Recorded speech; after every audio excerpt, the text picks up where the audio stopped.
Kokulong Mountain. Isang bundok na nasa isla ng Pudokya. Ang bansang ito ay tumatanggap ng mga turista. 3 araw na biyahe kapag sumakay ka ng eroplano. Kailan mo balak umalis? Umalis tayo habang maaga. Sasamahan kita kahit sa dulo pa ng mundugon.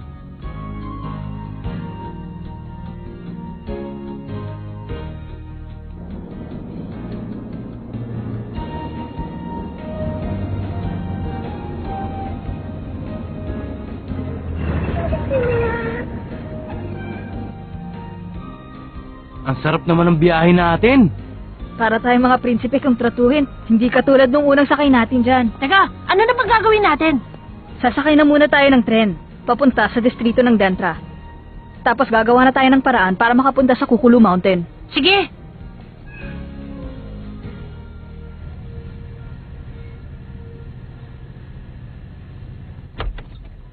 Ha? Ha? Oh. Ibang klase. Hindi naman kaya tayo magkasakit ito? Wow! Ang lambot nito ah! Wow! Oh, bakit, Gon? Nahirapan akong gumalaw. Napakalambot nitong upuan. Maganda nga yan, Gon eh. Tama-tama yan para sa pagpapahinga mo. Ha? Sige, pero hindi rin kayo lalabas dito sa loob ng kwarto. Ano? Hindi pwede mamasyal?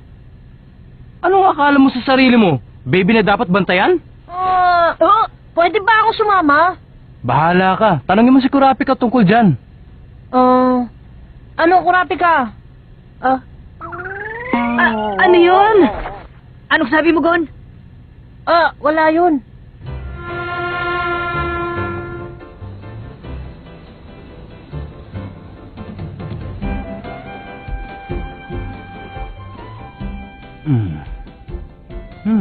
Para tayo na sa deluxe car. Walang kauga-uga.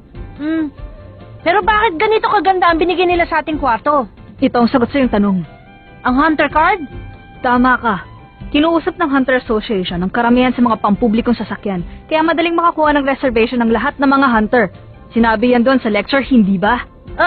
Sigurado ka? Sigurado ang laman lang ng isip mo ay puro si Kilua. Kaya yan, wala ka nang naiintindihan. Tama na yan, mabuti na lang at maganda itong kwartong ibinigay sa atin. Pero mas maganda pa rin doon sa 3rd class sa kwarto. May alam akong paraan para maramdaman mo yun. Ha? Yung parang nasa 3rd class ka lang. Ha? Paano yun? Madali lang ang gagawin natin, Gon. Ipagpalagay na lang natin ang upong ito ay ang pang 3rd class.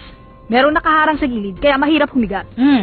Anong gagawin mo para makatulog ka kaagad? Kung gano'n ang sitwasyon, ganito ang gagawin mo. Teka nga muna, bakit pa kung ano-ano pang kalokohan ang iniisip ko samantalang hunter na ako ngayon? Leorio, nakikinig ka ba? Opo, sir!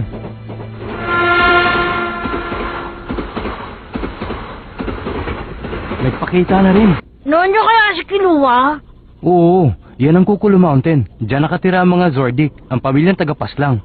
Habang tinitingnan kong bundok na yan, parang tumatay ang mga balahibo ko. Dapat tayong mag-ingat kung hindi mapapahamak tayo. Humanap muna tayo ng matutuluyan bago tayo magplano. Oo, tapos magtanong na tayo sa kapitbahay. Hindi na kailangan. Makikipagkita na lang tayo sa isang kaibigan. Anong malay nyo? Baka patuloyin pa nila tayo doon sa kanilang bahay. Bakit parang hindi ka namumroblema? Bago pa naman tong necktie ko. Bumalik ka dito, Gan! Wala pala akong dapat alalahanin.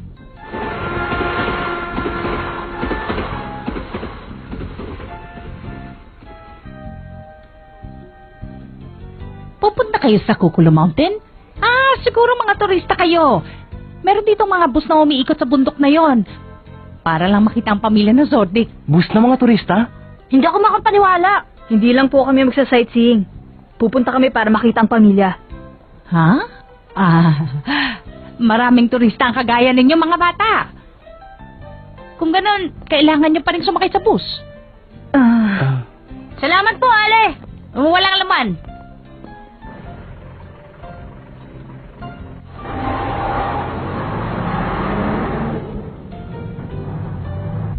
Magandang umaga po sa inyong lahat. Nagpapasalamat kami sa inyo at ang napili ninyong bus ay ang The Hard Crime Sightseeing Tour Bus. Ako po ang inyong magiging tour guide para sa araw na ito. Pangalan ko lang po ay Kokulu. Pero mas maganda ko itatawag niyo lang sa akin ay Coco-chan. Pupunta dito ko sa tabi ko mo po. Maraming po salamat. Sana'y maging masaya kayo sa araw na ito. Sigurado mag-enjoy ako dito. Coco-chan, Ano po yon? gaano katagal bago tayo makarating sa Kukulu Mountain, ha? Mga 2 oras po tayong babiyahe. Narinig mo ba? Anong gusto mong gawin natin ngayon? Cool ka lang dyan. Hindi aalis yung bundok sa kinatatayuan niya. Pagpatuloy mo, Coco-chan. Opo, kayo na sasabihin ko sa inyo kung anong dapat gawin. Sa mga mukha na lang nila, parang hindi sila turista. Sigurado yon, bounty hunter ang mga yan. Pumunta sila dito para sa malaking halaga na nakapatong sa ulo ng mga Zordik. Kaya inuulit ko, Baka akala nung aling pinagtanungan natin, ikapareho nila tayo. Sa lahat. Habang umaandar ang sasakyan, bawal kayong tumayo o kaya ay tumalikod sa driver. At ngayon po naman, tumingin kayo sa bandang kaliwa. Wow! Ang nakikita nyo ay ang Kukulu Mountain. Diyan naninirahan ang bantog na pamilyang Zordik. Ang bundok na yan ay patay na bulkan. Merong taas na 3,722 feet. Sabi nila nakatayo dyan ang mansyon ng pamilya ng Zordik. Pero hanggang ngayon wala pa rin nakakakita. Ang pamilya ng Zordik ay binubuo ng isang lolo sa tuhod, lolo, lola, tatay, nanay, at meron silang 5 anak. Lahat sila mga profesional na tagapaslang. Ayan, papalapit na tayo sa bundok. Kapag nandun na tayo, pabababain ko na kayo para matignan niyo na mabuti. Wow! Ngayon ko lang nakita yan. Para yata ayaw nila magpapasok sa loob. Ito ang harapang pinto ng hardin na pag-aari ng pamilya ng Zordik. Sa oras na makapasok sa loob, siguradong hindi ka na makakalabas ng buhay. Ang tawag na karamihan ay pinto ni Yomi. Anong ibig sabihin ng Yomi? Yun ay ang kabilang mundo. Kabilang mundo? Sandali, Binibini! Itawag mo na lang sa akin, Coco-chan. Paano kaya ako makakapasok sa loob niyan? Ang kabila ng pintong yan ay pag-aari na ng pamilya ng Zordik. Kaya hindi ko kayo pwedeng pasya sa loob. Ano? Kaya pala 2 oras lang ang biyahe natin sa bus. Pero masyado pang malayo lugar na to doon sa bundok. Huwag mo sabihin hanggang dito ang pag-aari nila. Tama ka. Mula sa lugar na ito hanggang sa maaabot ng mga mata mo pag-aari ng Zordik. Kasama na rin ang buong Kukulu Mountain. Ang buong lupain na yan, pati bundok? Ang laki naman ang hardin nila! Teka lang, Binibini. Binibini? Coco-chan, Ano yun? sabihin mo na kung paano ako makakapasok sa loob. Sandali, bata. Hindi mo ba narinig ang paliwanag ko? Oo, kaya lang. Pag pumasok ka, hindi ka na makakalabas ng buhay. Bahayan ang pinakamalupit na tagapaslang. Oo, pero... Niloloko mo lang kami. Wala pa raw nakakakita sa bahay na maalamat na pamilya ng Zordik. Oo nga, sa pagkakaalam ko, kahit larawan lang na isa sa pamilya nila, nagkakahalaga ng 10 bilyon. Totoo ba yun? Nagpasalin-salin lang yun ng salita. Ngayon, alamat na. Malay nyo, ang lahat ng tungkol sa kanila ay walang katotohanan. Sandali. Paano niyo bubuksan ang pintong yan? Dinamita. Masasabugin yung pintong yan.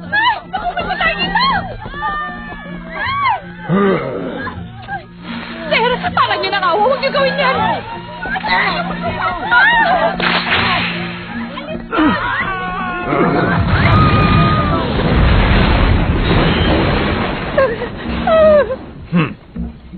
Napakalupit naman nila. Wow! Hindi man lang nagasgasan. Mas matibay pa pala siya kaysa sa inaakala natin. Oo nga. Grabe naman kayo mga Ginoo. Kung ganun lang ang gagawin nyo, hindi mabubuksan ang pintong yan. Bakit? Ikaw ba ang bantay dito, ha? Buksan mo na yan. Bilis! Hindi ko maaaring gawin yun. Kapag binuksan ko yan, pagagalitan ako ng aking amo. Huwag ka na mag-alala. Hindi magtatagal, mawawala rin ang kinakatakutan mong amo. Sandali lang. Ang pintong yan ay... Mabuti pa tigilan mo na yung kadadaldal mo. Buksan mo na lang ang pinto. Bilis! Nasa iyo lang pala eh. Ayaw mo pa ibigay. Ay! Manong! Asan ba kayo? Ayos lang ako, bata. Binabalaan ko kayo. Huwag niyo na ituloy yung binabalak. Huwag niyo akong sisihin kapag ginanyan sa inyong masama. Ah.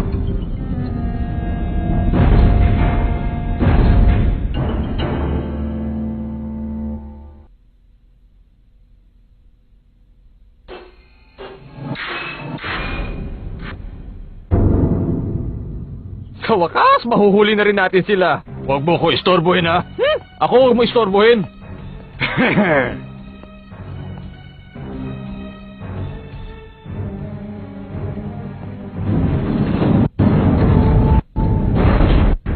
Ay, sobra na naman ang makakain ni Mike. Masama ito. Mabutit makapaghanda na. Si Mike? Hindi ba't ang Mike ang pangalan ng pusa? Hindi ko alam. Alis dyan! Alis dyan! Alis dyan!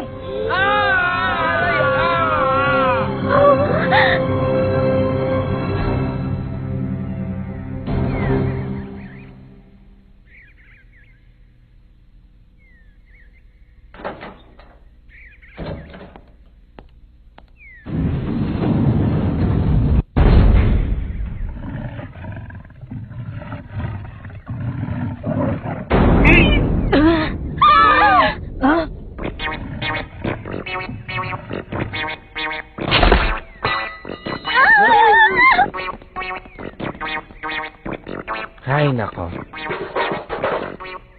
Dinilin pa naman ni Sir na huwag na pakakainin si Mike nang wala sa oras. Mike! Baka naman tumaba ka! Ikaw talaga! Anong sabi niya?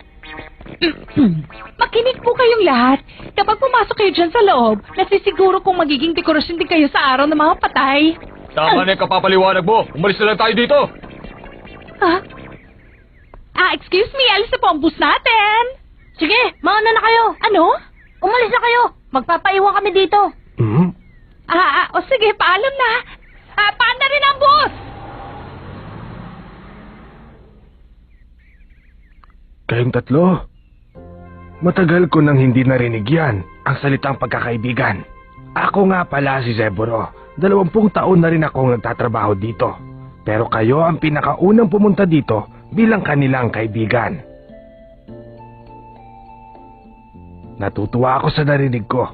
Totoo yun. Kung sasabihin ko ito sa harap ng pamilya, baka isumpa nila ako. Talagang napakalungkot ng lugar na ito. Wala pa bumibisita dito kahit kailan. Ang pumupunta lang dito ay yung mga taong katulad noong dalawang yon. Wala naman silang magawa dahil ito ang pinakamalupit na pamilya. Napakasama ng naisip nilang negosyo. Pero ganun pa man, nagpapasalamat pa rin ako sa pagbisita niyo sa madilim na lugar na ito. Huwag niyong gawin yan. Huwag mo na lang intindihin yun. Kaya lang, hindi ko maaaring buksan ang pinto para padaanin kayo. Siguro naman ay nakita niyo na kanina, yung kamay ng isang malaking hayop. Ang pangalan niya ay Mike, tagapagbantay ng pamilya Zordic. Matapat niyang ginagawa ang sinabi ng kanyang master. 10 taon na ang nakakaraan. Kagatin mo ang lahat ng papasok at huwag mong hayaang makalabas pa sila. Kaya lang ay matigas din ang kanyang ulo. Hindi lang kagat ang kanyang ginagawa, kaya't hindi ko talaga kayo mapapapasok. Dahil kayo ay kaibigan ni Master Killua. Kaya ayaw kong magaya kayo sa dalawang iyon. Sandali.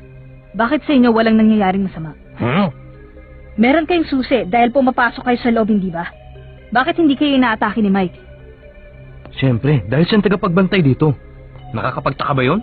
Pero ang sinabi niya sa atin kanina, ang sinusunod lang ni Mike ay yung utos ng kanyang master at walang ibang makakapagpaamo sa kanya. Ibig sabihin, kahit si Ginong Zeburo, hindi niya susundin.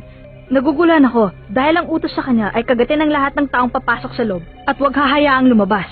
Kaya lang, hindi niya nabanggit sa atin, nakakagatin ni Mike ang mga taong naninilbihan sa kanila. Napakatalino mo, bata. Ang kalahati ay tama at ang kalahati ay mali. Papasok ako sa loob na hindi gumagamit ng susi. Ang mga susing yan ay para lang sa mararahas na tao. Katulad ng dalawang makulit na iyon. Karamihan sa kanila ay diretso lang sa pagkuha ng mga susing yan na para silang amo ko. Kahit ano ginagawa nila para makapasok sa kabila ng bakuran. Nadadagdagan lang tuloy ang aking trabaho. Kaya nagpasadya ako ng daanan ng mga taong katulad nila. Ha? Kapag hindi na nila makayang buksan ang pinto, lumalapit na sila sa akin. Sadya ko namang ihuhulog ang susi para makapasok sila. Tapos bahala na si Mike. Maganda naman ang iniisip ko, hindi ba? Ganun pala. Sandali lang. Ginoong Zebro. Kayo ay... Tama ang iniisip mo. Hindi ako tagapagbantay. Tagapaglinis lamang ako na magiging kalat ni Mike. At ang dahilan ko bakit hindi ka gumagamit ng susi at hindi ka inaatake ni Mike ay... Dahil sa... Ang harap na pinto ay hindi nakalak. Tama na naman. Ano?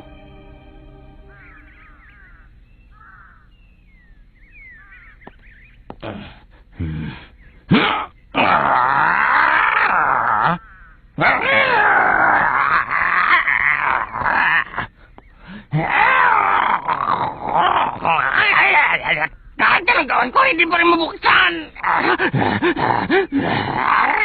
Dahil hindi mo ginamit ang lahat ng iyong lakas. Anong hindi? Malalagutan na nga ako na ugat dito eh. Maaari nga. Ang tawag sa gate na ito ay ang pinto ng pagsubok. Kung di mo yan mabubuksan, wala kang karapatan na makita ang mga Zordik. Mabuti pa, panoorin niyo ako.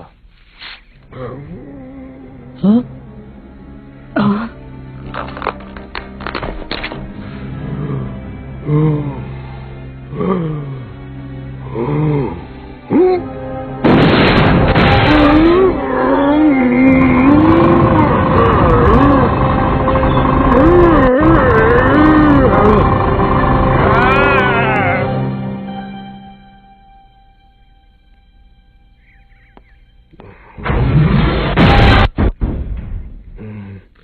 Nakita niyo naman, pagkabukas ay madali rin sumasara ang pintuan, kaya dapat bilisan ang pagpasok.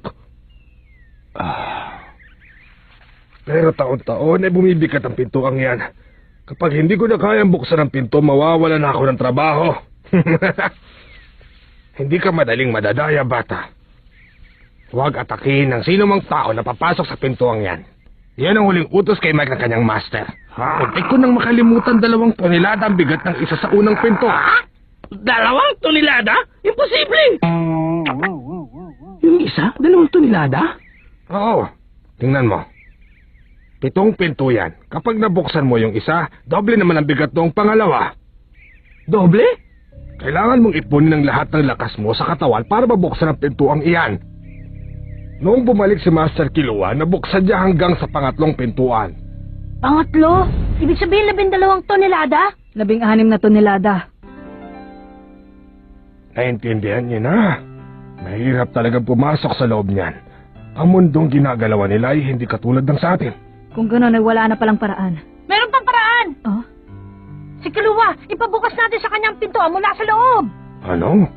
Maaari niyo po ba siyang tawagan at sabihin niyo sa kanyang nandito si Gon, si Kurapika at si Leorio? Mahirap yan. Hindi ko maaaring gawin ang bagay na yan, bata. Bakit?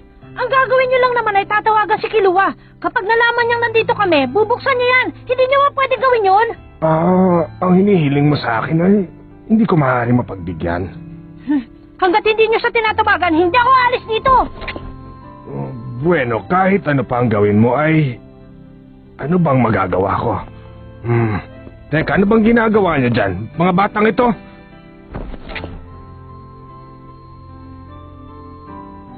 Problema na naman. Pagkagat ng dilim, may lumalabas ditong mababangis na hayop.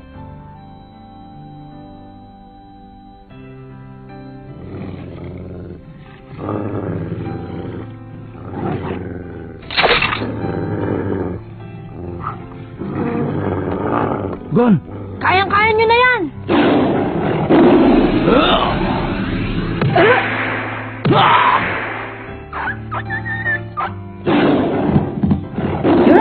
Gon!